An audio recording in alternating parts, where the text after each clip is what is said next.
أعوذ بالله من الشيطان الرجيم. بسم الله الرحمن الرحيم.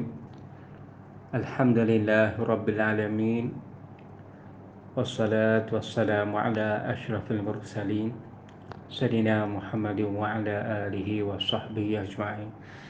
قال رب اشرح لي صدري ويسر لي أمري واحلل عقدة من لساني يفقهوا قولي. سبحانك لا علم لنا إلا ما علمتنا إنك أنت العليم الحكيم.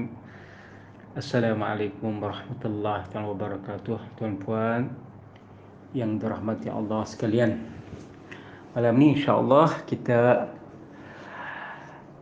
tengok pula kitab Ilmu dan Adab Mempelajarinya yang dikarang oleh Syekh Alawi bin Ahmad As-Saqaf mengenai kelebihan ilmu.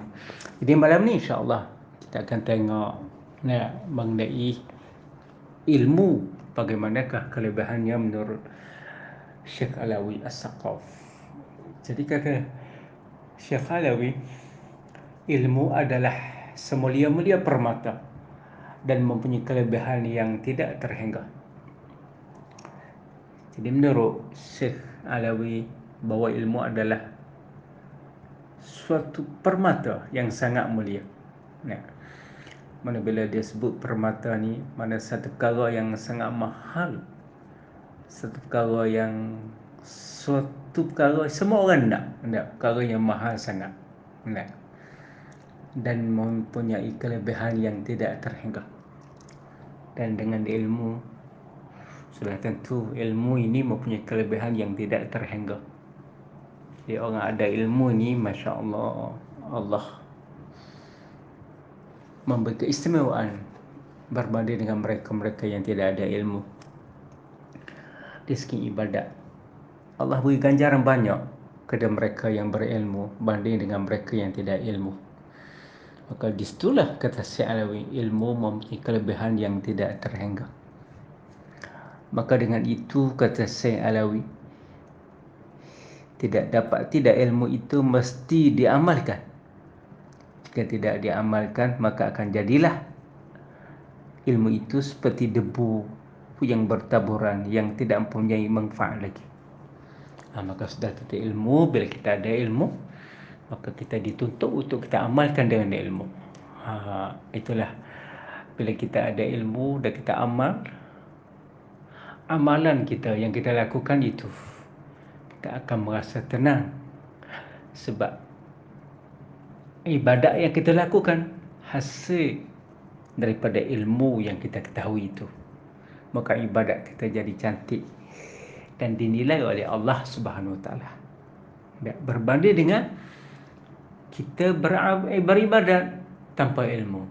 Kita beribadat kepada Allah, melakukan ibadat tapi tak belajar. Ini ilmu yang kita lakukan, apa ibadat yang kita lakukan, tidak diterima oleh Allah Subhanahu Wa Taala kerana tidak didasarkan dengan ilmu. Maka sebab itulah Syekh Alawi memberi kepentingan kepada ilmu. Baik, seterusnya kata Syekh Alawi, ilmu tidak ubah seperti pokok kayu, manakala ibadat pula umpama buahan dari pokok itu.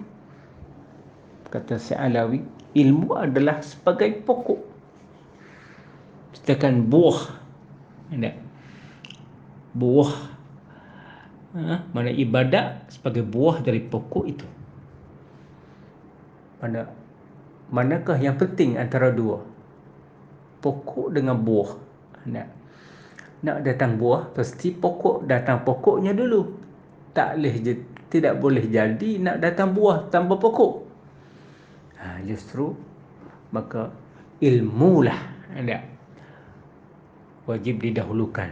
Mana ilmu, kita belajar ilmu, bila kita ada ilmu, kita melakukan ibadat kepada Allah Subhanahu Wa Taala. Maka ibadat yang kita lakukan hasil daripada ilmu yang kita belajar, maka itulah ibadat kita sangat dinilai oleh Allah Subhanahu Wa Taala. Seterusnya kata Syekh Alawi juga, seorang hamba itu hendaklah mengetahui terlebih dahulu jalan untuk menuju ke mana-mana destinasi. Jika tidak, ia tidak dapat berjalan dengan baik kerana tidak nampak atau buta. Maka kita sebagai hamba Allah, bila kita ada ilmu, bila kita mempelajari ilmu pengetahuan, kita tahu kita mau menuju ke mana, destinasi kita.